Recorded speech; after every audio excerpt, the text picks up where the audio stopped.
అంతే అవును. సో అది అనుకునేవాడిని. అవును, ఇప్పుడు రాజమౌళి స్టైల్ రాజమౌళిదే, సుకుమార్ స్టైల్ సుకుమార్దే. ఇప్పుడు ఎవరి స్టైల్ వాళ్ళు. అనిల్ రావిపూడి ఆయనలో కొంచెం స్టోరీ ప్లస్ ఎంటర్టైన్మెంట్ ఉంటుందని మేము కూడా వెళ్తాం. ప్రేక్షకులు కూడా అనిల్ రావిపూడి సినిమాకి వెళ్తే కొంచెం నవ్వుకోవచ్చు, కొంచెం ఎంటర్టైన్మెంట్ ఉంటుంది. అట్లా ఒక్కొక్కరికి ఒక. సుకుమార్ సార్ 1 తీసాక నాకు బ్రిలియంట్ అనిపించింది సార్. అవును అవును, ఎక్సలెంట్ స్క్రీన్ ప్లే నాకు నచ్చింది. ఇప్పుడు మంచి పాయింట్ రైజ్ చేశారు మీరు 1 సినిమా కోసం లేవనెత్తారు. మరి సుకుమార్ గారు ఏమైపోవాలి? ఇప్పుడు 1 సినిమా నేను చూసా, నాకు నచ్చింది సినిమా. మరుసటి రోజు కొందరు ఫ్రెండ్స్ వెళ్ళొచ్చి ఇదే ఇలాంటి బోర్ సినిమా తీసాడంటే అర్థం కావట్లేదు, ఒక మహేష్ బాబు మాట్లాడితే వెంటనే ఇంకో మహేష్ బాబు వస్తున్నాడని అంటే అలా అన్నారు.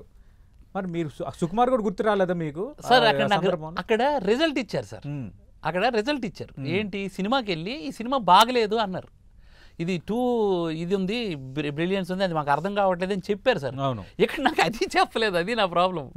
అది చెప్తే నేను ఏం చేస్తాను, సుకుమార్ గారు నెక్స్ట్ స్టెప్ ఏం తీసుకున్నారు సార్, కొంచెం కమర్షియల్ పుష్పకు వచ్చేసారు సార్, కొంచెం మార్చేశారు. ఏది నాన్నకు ప్రేమతో కొంచెం కమర్షియాలిటీ టచ్ చేసి తిన్న థ్రిల్ వచ్చేసారు, మారిపోయారు.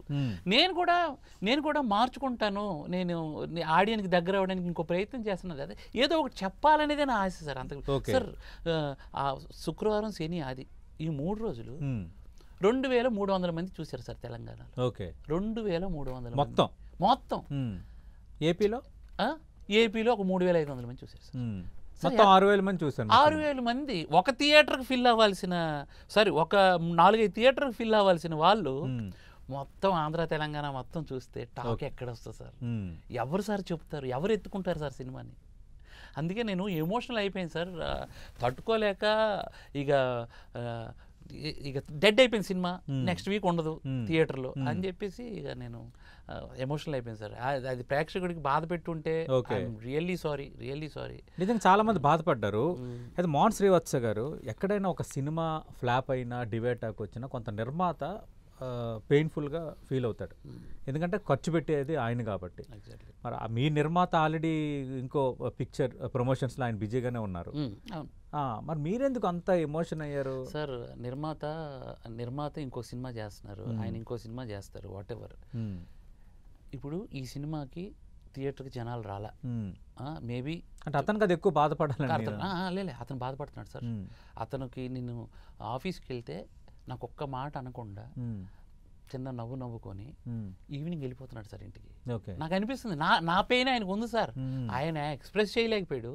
నేనేమో కొంచెం సున్నితమైన మనసు ఉండడం వల్ల ఏంటో తెలియదు, ఎమోషనల్ అయిపోయాను. కానీ చాలా ఇప్పుడు సార్ సెకండ్ సినిమా అది ప్యారలల్గా చేశారు సార్. ఇప్పుడు ఆయన ఎంత ఈ సినిమా కూడా పోతే నా లైఫ్ ఏంటి అని అనుకోరా సార్? 100% అది ఉంటుంది. 10 సినిమాలు తీద్దామని వచ్చాడు సార్. ఈ 2తో అయిపోతుంది కదా. నాలాంటి డైరెక్టర్స్ ఇక్కడే ఈ ఫిలిం నగర్లో ఎంతమంది తిరుగుతుంటారు, ఎవరికో ఆ 10 సినిమాల్లో ఒకరికి అవకాశం వచ్చి ఉండేది కదా.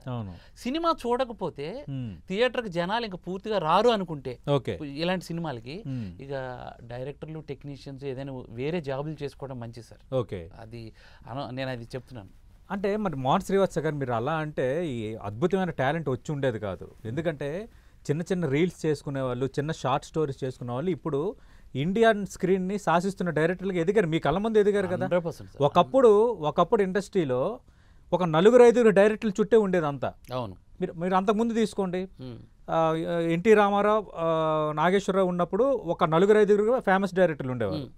తర్వాత తరంకి రండి, దాసరి నారాయణరావు, కె రాఘవేంద్రరావు, తర్వాత చిరంజీవి అందరూ వచ్చిన తర్వాత కోదండరామిరెడ్డి, ఇట్లాగా ఒక చెప్పుకోదగ్గ తర్వాత ఆ తర్వాత తరంలో ముత్యాల సుబ్బయ్య, కోడి రామకృష్ణ, తర్వాత రవిరాజ పినిశెట్టి, బి గోపాలు, ఇట్లా ఏంటంటే ఆ ట్రెండ్స్కి తగ్గట్టుగా 4-5 ఫేమస్ డైరెక్టర్లు ఉండేవారు.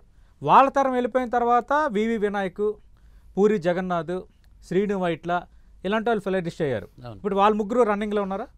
లేరు కదా. లేదు.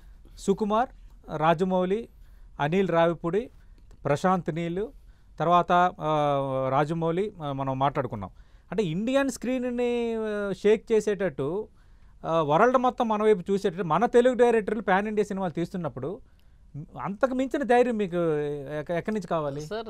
నా క్వశ్చన్ అదే సార్. ఇప్పుడు అది వాళ్ళ తరం ఉంది, సినిమాకి పూర్తిగా రాకపోయి రిజల్ట్ రాకపోతేనే నేను బాధపడ్డాను సార్.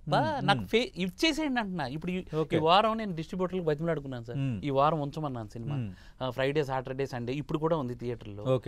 చూసి బాగలేదని నా నెంబర్ ఎలాగా ఉంది ఆల్రెడీ నేను దీంట్లో ఇచ్చేసాను, ఇప్పుడు కూడా ఇస్తాను 9849928608.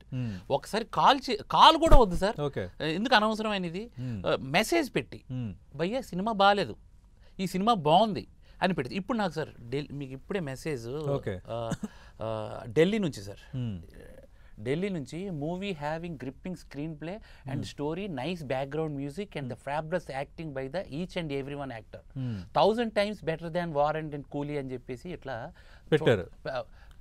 ఢిల్లీ గ్రేట్, ఢిల్లీ నుంచి 150 మంది ఐఆర్ అఫీషియల్స్ చూశారు సార్. ఓకే, సినిమా చూశారు సార్. ఎక్కడో నేను ఫెయిల్ అయ్యాను సార్, ఎక్కడో నేను సినిమాకి థియేటర్లో జనం చూడకుండానే ఫెయిల్ అయిపోయాను సార్. అది అంటే జనం చూడకుండా ఫెయిల్ అయిపోయారని మీరు అంటున్నారు కదా, నాకు అనిపిస్తుంది మీరు ఎక్కడ ఫెయిల్ అయ్యారంటే ప్రమోషన్లో అని. ఒప్పుకుంటారా సార్? మేబీ 1.5 years అయితే ఖర్చు. మహావతార్ నరసింహ సినిమాకి ఆ డైరెక్టర్ మాట్లాడిన చూస్తుంటారు, మీ ఫెటర్నిక్ చెందిన వ్యక్తి. నేను 4.5 ఏళ్ళు కష్టపడ్డాను, ఎవరు ముందుకు రాలేదు, చిన్న చిన్న గ్రాఫిక్స్కి 2 రోజులు అయ్యేది రెండరింగ్ చేసుకోవడానికి అని అన్న వ్యక్తి చివరికి అన్నీ కొంత కలిసి వచ్చి అద్భుతమైన ప్రమోషన్ చేసుకుంటే అది ఎలాంటి సెన్సేషన్ ఎవరు చేశారు సార్? సినిమా ఎవరు చేసి ఉంటారు? ఆ సినిమా ఎవరు ఎత్తుకున్నారు? ఎత్తుకున్న వాళ్ళు అంబలే, the big production house, the big hits ఇచ్చిన నమ్మకం సార్.